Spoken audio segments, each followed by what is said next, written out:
Хайырлы көн барыгызга ла укучылар. Шулай итеп, без бүгенге дәрестә үткәндәге башлаган айрымлану турында төшенсә дигән теманы дәвам итмәкчебез.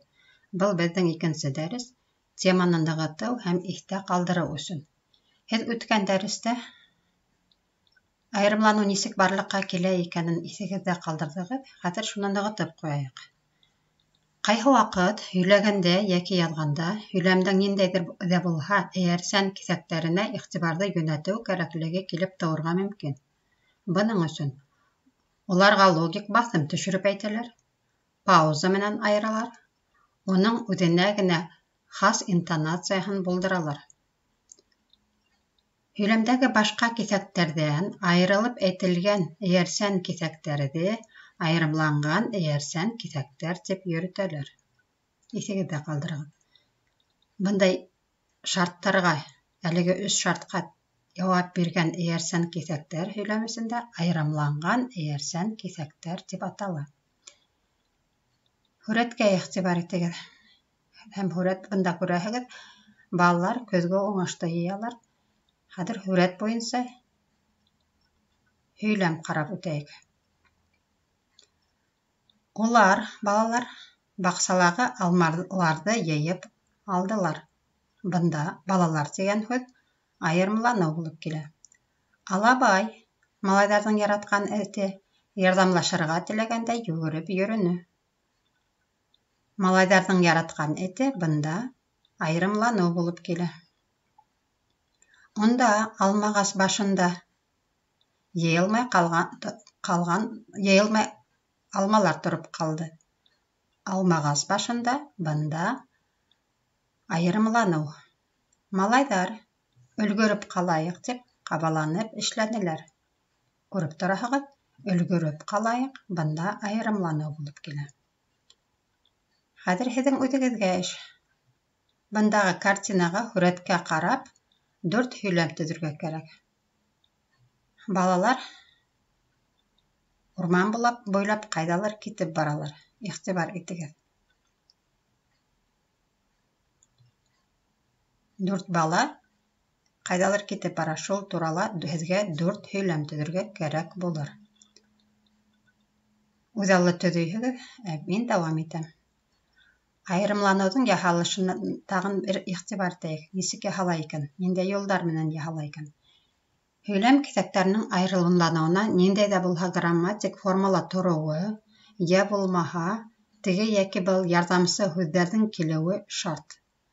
Ундай осраҡта хәл ҡылымдар, дай, дей һәм башҡа ялғаулы исемдәр, сифат ҡылымдар, кеүек, төҫлө, һымаҡ, шикелле кеүек бәйләүестәрҙең береһе менән килеүсе исемдәр, ҡылымдар, ярым предикатив берәмектәр, яғни икенсе төрлө әйткәндә, ҡылым вазифаһында килеүсе һүҙҙәр килтерәләр. Дай, дәй ялғауҙарына оҡшаш, беҙҙең тағы ла бар тай, тей, ҙай, дәй, лай, ләй ялғауҙары. Миҫалдар ҡарап китәйек. Шунан башын күтәрҙе лә ҡапыл ғына уянып киткәндәй ғәйепле йылмайып ҡуйҙы. Ҡапыл ғына уянып киткәндәй тигәне айырымланыу, ул ҡылымға дәй ялғауы ҡушып барлыҡҡа килгән. Икенсе һөйләм. Беҙҙең яҡта булһағыҙ, иғтибар иткәнһегеҙҙер. Ауылдан алыҫ түгел юл буйында, Ослотау итәгендә селтерәп кенә ағып ятҡан шишмә бар. Икенсе һөйләмдә ауылдан алыҫ түгел юл буйында, Ослотау итәгендә тигәне айырымланыу итеп бирелгән. Буйында тигән бәйләүес ҡулланылған. Хәҙер үҙегеҙ ошоға оҡшатып миҫал төҙөп ҡарарһығыҙ. Һеҙҙә йәки дай, дәй, ҙай, дәй, лай, ләй ялғауы булырға, йәки ниндәй ҙә булһа бәйләүес ҡулланылырға тейешһегеҙ. Артабан. Аныҡлаусы менән аныҡланыусы һүҙҙәр араһында ныҡлы мәғәнәүи һәм синтаксик бәйләнештең булыуы йәки булмауы ҡайһы бер осраҡтарҙа асыҡлаусы һүҙҙең мәғәнәһенә бәйле була. Ундай бәйләнеш зат алмаштары менән бахыр, бисара, меҫкен, мәрхүм кеүек һүҙҙәрҙең бергә килеүендә сағыла. әмма ундай айрымланыу һирәк ҡулланыла. Мәсәлән, мисал, күпме ваҡыт бахыр минең халҡым башын эйеп, өнһөҙ йәшәгән. Бында бахыр тигән һүҙ айрымланыу булып килә. Шәйехзада Бабичтың «Ғазазил» тигән поэмаһында, мәсәлән, ошондай юлдар бар. Нисә заман бахыр ҡурайҡайым Ғазраилдың йырын, яңылыш әйттем, Ғазазил түгел, ҡурайҡай тигән шиғырында. Нисә заман бахыр ҡурайҡайым Ғазраилдың йырын йырланым. Бында ла бахыр тигән һүҙ айрымланыу булып килә. Үҙегеҙ ҙә, балалар, ошо бирелгән һөйләмгә оҡшатып һөйләм төҙөп ҡарағыҙ. Үҙегеҙҙең миҫалығыҙҙы яҙып ҡарағыҙ. 4-нсе биремде тәҡдим итәм. Түбәндәге һөйләмдәрҙе айрымланған эйәрсән киҫәктәргә әйләндереп яҙығыҙ. 1-нсе һөйләм. Моғайын, уның апайы Бибисара ла тау итәгенә еләк йыйырға киткәндер. 2-нсе һөйләм. Уның яратҡан әхирәте Гөләйшә оҙон хат яҙып һалған. 3-нсе һөйләм. Арығанын яңы ғына һиҙгәндәй, ҡапыл туҡтаны ла ял итмәксе булды. 3-нсе һөйләм булды уны. Һеҙгә шулай уҡ өлгө лә бирелә.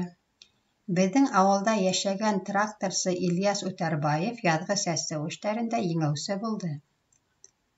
Айрымланған эйәрсән киҫәктәре ҡулланып һөйләмде үҙгәртәбеҙ. Ильяс Үтәрбаев, беҙҙең ауылда йәшәгән тракторсы, яҙғы сәсеү эштәрендә еңеүсе булды. Һеҙгә ошондай өйгә тәҡдим ителә, уҡыусылар. Түбәндәге һүрәткә ярашлы айрымланыуға 5 һөйләм төҙөгөҙ. Һәр һөйләмегеҙҙә һеҙҙең айрымланыу булырға тейеш балаларҙың яҙғы ағас ултыртыу эштәре тураһында. Иғтибарығыҙ өсөн рәхмәт. Дәрестлектә бирелгән дәрес темаһына, дәрес йөкмәткеһенә ҡарап, тағын бер ҙә уҡып сығығыҙ, иҫегеҙҙә ҡалдырығыҙ һәм бирелгән эштәрҙе эшләп, платформаға өйгә эш менән бергә һалырһығыҙ.